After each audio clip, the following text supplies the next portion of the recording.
नांदेडमध्ये अमर राजूरकर यांनी सध्या आघाडी घेतल्याचं आपण पाहतोय। नांदेडमधलं हे दृश्य आपण पाहतोय। नांदेडमधला कल हाती येतोय। सध्या अजून निकाल हाती आलेला नाहीये, मात्र भाजपाचे अमर राजूरकर हे सध्या आघाडीवर आहेत। नांदेडमध्ये कृष्णा पाटील आष्टीकर काँग्रेसचे उमेदवार मात्र पिछाडीवर असल्याचं पाहायला मिळतंय। नांदेड मतदारसंघातलं हे दृश्य पाहिल्यानंतर आपण वळूयात इतर मतदारसंघाकडे। नांदेड विधान परिषद निवडणुकीमध्ये आपण पाहिलं महायुतीचे उमेदवार अमरनाथ राजूरकर यांना सध्या 339 मतं पडलेली आहे। मवियाचे कृष्णा पाटील आष्टीकर यांना 84 मतं पडलेली आहे। वंचितचे उमेदवार प्रशांत इंगोले यांना 5 मतं पडलेली आहे। आपल्या संजय सूर्यवंशी जोडले गेलेले आहेत। संजय, काय अधिकची माहिती द्याल? निश्चितच महायुतीचे उमेदवार अमरनाथ राजूरकर हे विजयी झाले असंच म्हणावे लागेल। त्यांची अधिकृत घोषणा होणं फक्त बाकी आहे।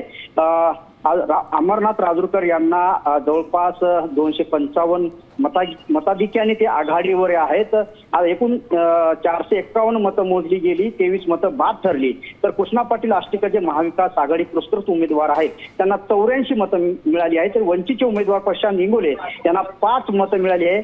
आणि या निवडणुकीमध्ये अमरनाथ राजूरकर हे विजयी झाले। त्यांची घोषणा होण्याचं तेवढं बाकी राहिलं आहे। जी, तर औपचारिक घोषणा होणं फक्त बाकी राहिल्याचं आमचे प्रतिनिधी म्हटलेले।